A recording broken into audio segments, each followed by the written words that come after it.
The last few weeks has seen a slew of executive orders issued by the incoming president. So many, in fact, it's been hard for the media to keep up. But the ones that have certainly made waves have been those targeting so-called woke culture.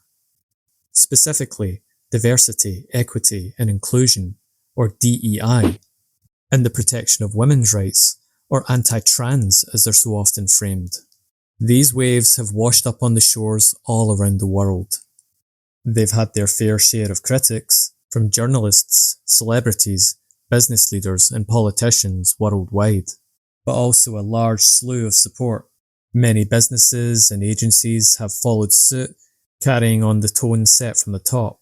But why is this such a big deal? Well, it's actually quite simple.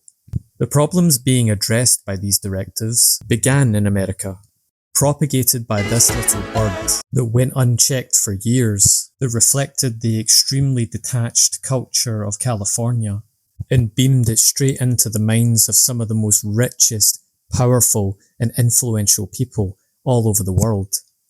Celebrities, journalists, politicians, CEOs, all of whom that used the little bird to put their finger on the pulse of the people, seemingly unaware of the Californian thumb on the scales of the platform, and the fact that most people didn't actually use it led to a highly skewed perception of public opinion by this rarefied group of people, or an echo chamber as it's sometimes called. The result was a slew of practices, policies, and legislation being imposed upon the populations of the Western world that reflected neither wisdom, common sense, or the will of the people.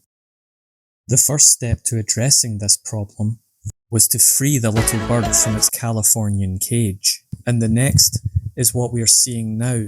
Clear direction from the top, rebooting the system, allowing common sense to reassert control.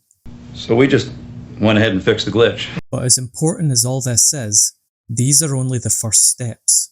It's plugging the dam to stem the flow. It doesn't fix the drenched and damaged land that lie downstream from the dam. It's up to everyone else who have been affected by this, wherever they are, to advocate for common sense to make a comeback where they are, to restore merit-based assessments, border security, and free speech. This problem began in America and was always going to have to be fixed in America. Of course, under new leadership, in 4 years' time, the dam could break again.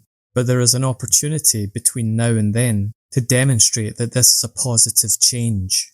So my hope for the coming years is that they bring so much prosperity that there simply will be no appetite for a return to these divisive policies. So make the best of it, whoever and whatever you are.